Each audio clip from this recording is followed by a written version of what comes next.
Thank you. It's fabulous to be here with you all at Q2B. And of course, the theme of this conference is creating quantum value. And so I'd like to share a little bit of PsiQuantum's perspective on what it means to make a useful, valuable quantum computer. PsiQuantum's a full-stack quantum computing company that was founded in Silicon Valley in 2015. And we also have a bunch of team members who are in different locations around the world.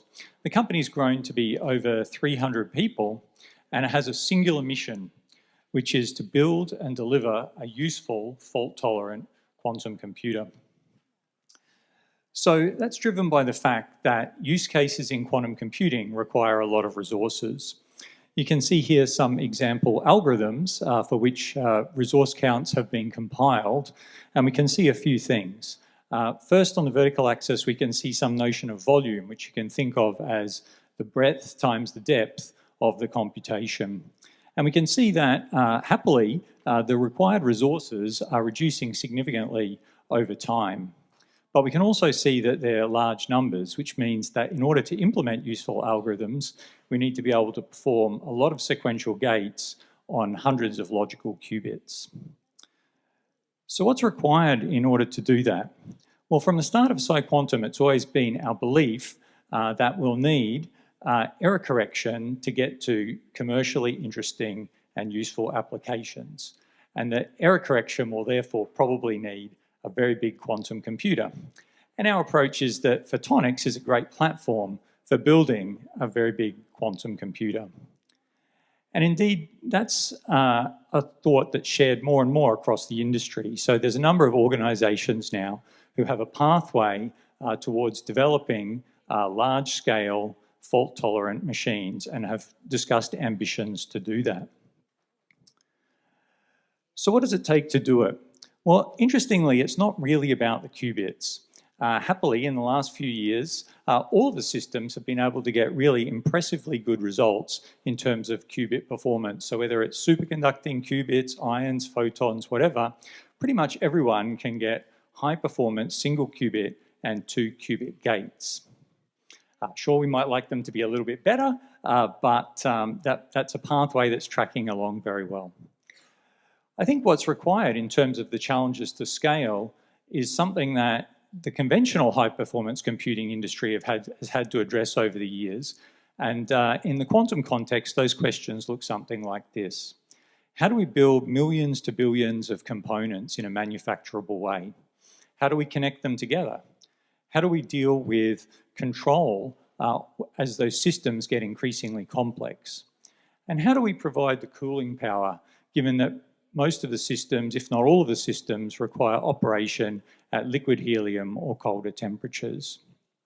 And we think photonics has got some great advantages in addressing those scaling challenges.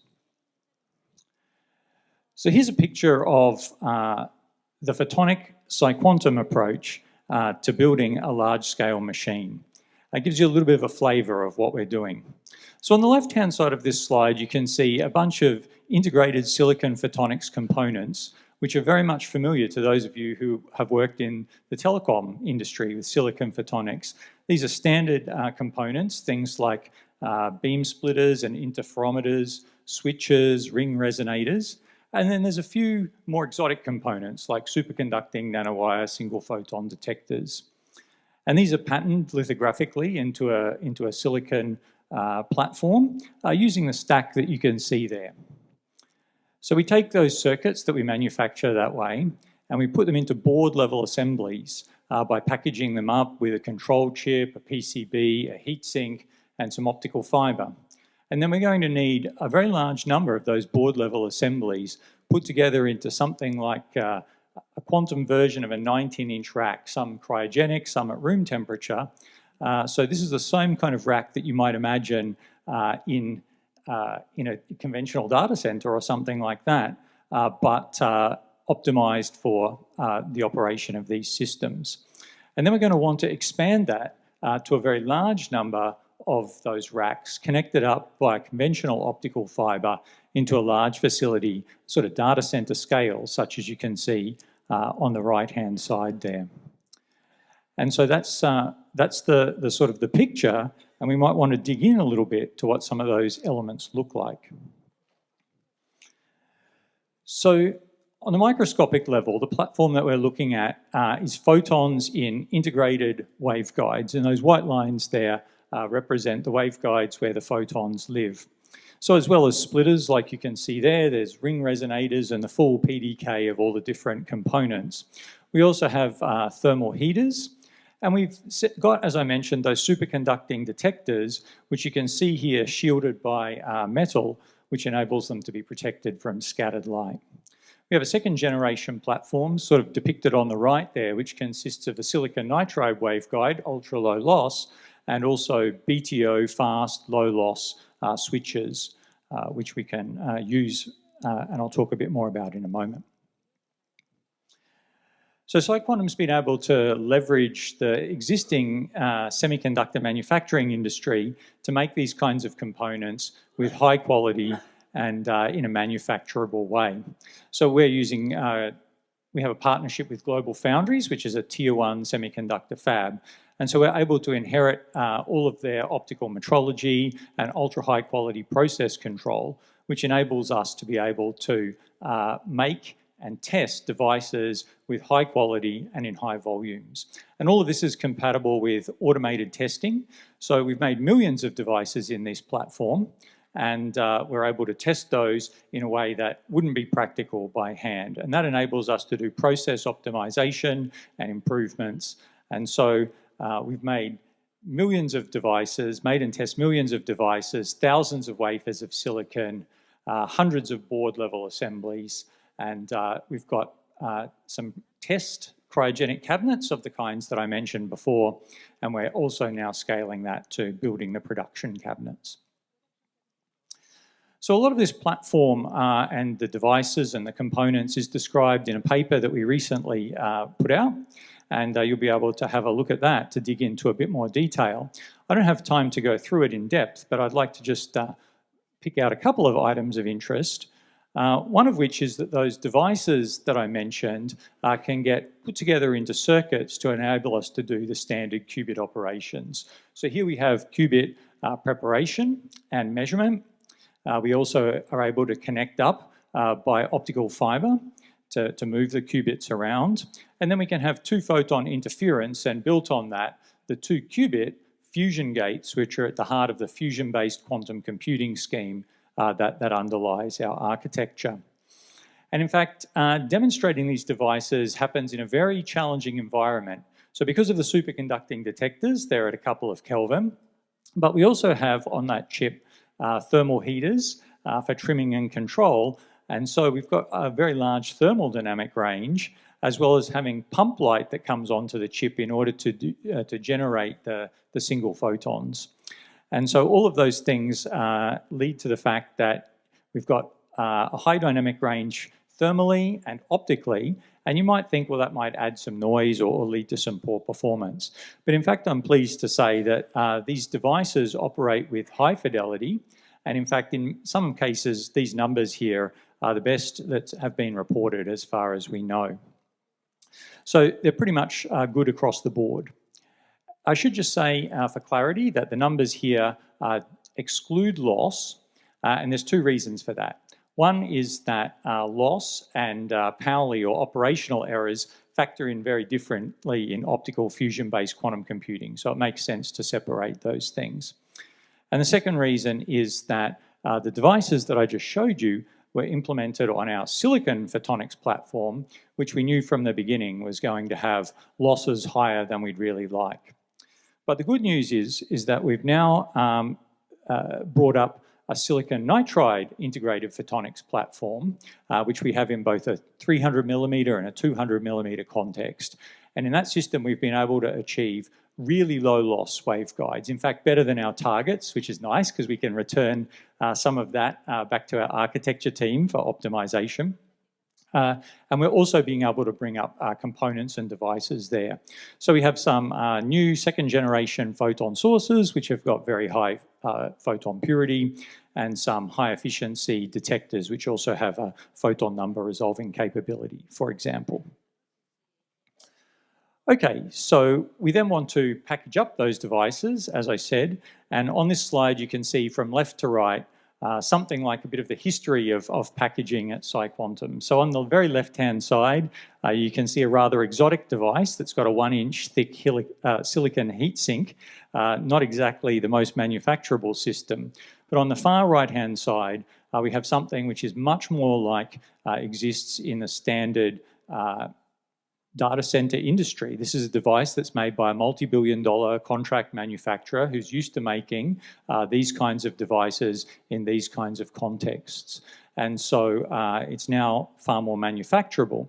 And the thing about this packaging and also about the foundry manufacturing that I talked about earlier is that because these processes are very industrial, when we go to the foundry and say we need millions and millions of these devices on thousands and thousands of wafers, or when we go to this company and say that we're going to need many thousands of these packaged devices, it's not going to come as a surprise. This is a standard kind of request for them. Okay, one of the things about photonic fusion-based quantum computing is that some of the operations are non-deterministic. That means that they don't always succeed, although we do have a heralding signal that tells us when they do. And so what that means is that we're going to need fast, low-loss switching at different parts of the circuit in order to facilitate operation of the machine. So here, for example, you can see some sources. One of them is firing at random. We herald from a detector, and then we switch a photon, in this case, into the top rail where it goes into the computation and does its job. And at different points in the machine, this type of switching is required. So in order to do that, we're bringing up low-loss, fast switches, very similar to what exists in the telecommunications industry, where usually these are done with lithium niobate as the electro-optic phase shifter. But in our case, we're using barium titanate, or BTO. And the nice thing about barium titanate is that it's got a really high Pockels coefficient of 1,000 picometers per volt, the highest known. And the thing about the Pockels coefficient is that it enters directly into some of the key quantities which represent the performance of the device. So the higher, the better. And we've been very fast in bringing up what we believe is the first MBE growth of BTO on 300 millimeter films. And that's able to be done in the machine there, which is in the PsiQuantum fab.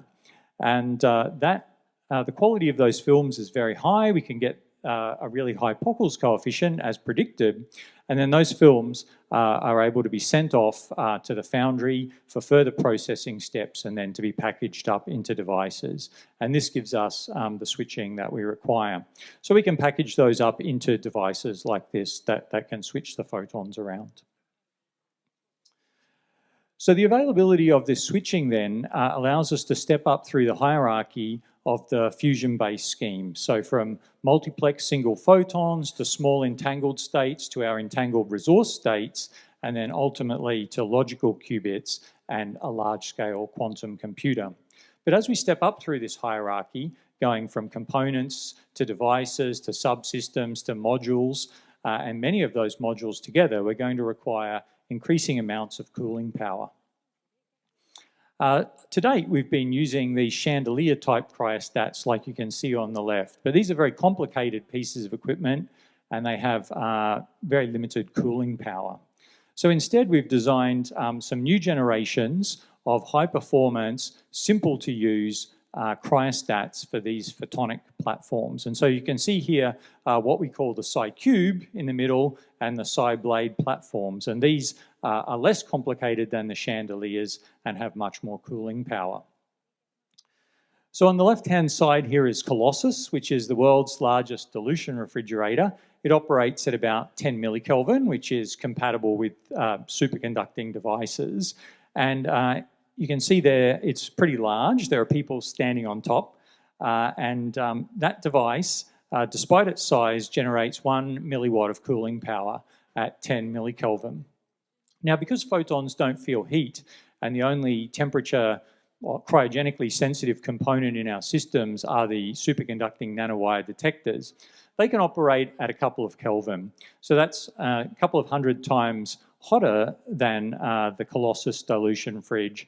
And that means that we have a lot more headroom, about 10,000 times headroom in terms of the cooling power that's available in the PsiCube. And indeed, in our next generation system, the PsiBlade, we're going to get about another factor of 10 on that again.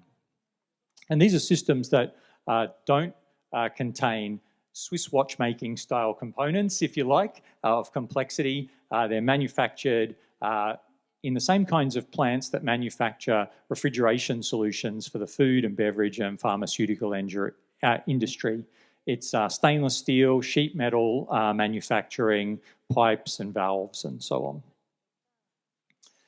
So we've installed PsiCube at a UK facility, which the UK government has kindly provided to us at a disused particle accelerator in the north of the UK. And here you can see PsiCube. It's operational. It runs at 2.2 Kelvin, its design temperature. And in fact, it beats its 10 watt spec by almost a factor of 2. We can almost get 20 watts of cooling power out of this system. So we then want to move to our next generation system, the PsiBlade, which we've manufactured and is sitting on the shop floor, if you will, at SLAC, the Stanford Linear Accelerator, just down the road from PsiQuantum headquarters in California. These systems require increasing amounts of helium to provide their cooling. So this is the LCLS2 cryoplant at SLAC, and we're really pleased and thankful to SLAC and the Department of Energy and Stanford for giving us the ability to tap off part of that plant's facility to test our cryogenic PsiBlade platforms. Now, as I said, the production system will require quite a number of these PsiBlades, and we don't have the space to install all of that hardware at SLAC. And it's in that context that we engaged with the Australian government, who provided a pathway for us to be able to bring up our first machine, which is planned to be implemented in Brisbane, Australia. So you can see here Jeremy and Terry, some of the co-founders of the company, with the Prime Minister of Australia and US Ambassador Carolyn Kennedy, here announcing that our intention to build our first system in Brisbane, Australia. And so this is a super exciting time for us, and super exciting for me particularly, because Brisbane's my hometown. So that's a lot of fun. We can aim to build a fault-tolerant utility-scale quantum computer, but we then also need to have applications that can run on it. And so one of the great things about PsiQuantum is that we have a really fantastic applications team that focus on fault-tolerant applications and use cases for a large-scale machine like this. So we've got some of the experts in this particular field, and they're basically able to work with these high-level languages that they've developed, extensive resource function libraries, and resource estimation tools to be able to design, optimize, test, compile, all of the different things that you need to do with a fault-tolerant algorithm to get towards a real use case.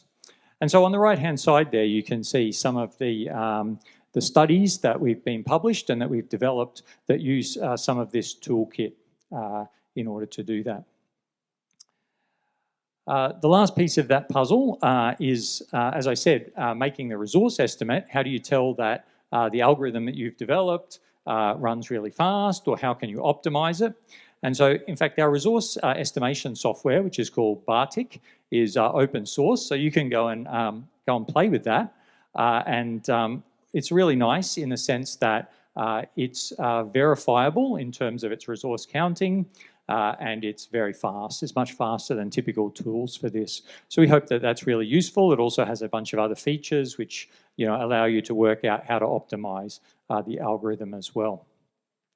So all of this picture, our algorithms and software team and working with customers about use cases means that we're charting a pathway towards being able to use these first and later generation fault-tolerant machines when they're built. And so I want to encourage you that if you think you'll be a user of quantum computing, or that you may be in the future, to engage with our applications team to look at how you can get ready for fault-tolerant quantum computing as we approach the advent of the machines being available. Thanks very much.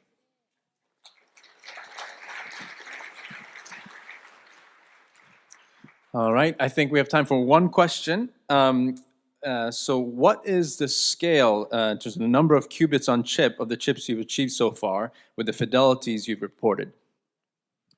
Yeah, so these chips are very small. They just have 1 or 2 active devices on them. We're able to make chips with many more active devices on them. But as I mentioned, we're going to require a large number of chips in a large number of modules in order to get to the million qubit scale. Excellent. Thank you, Geoff.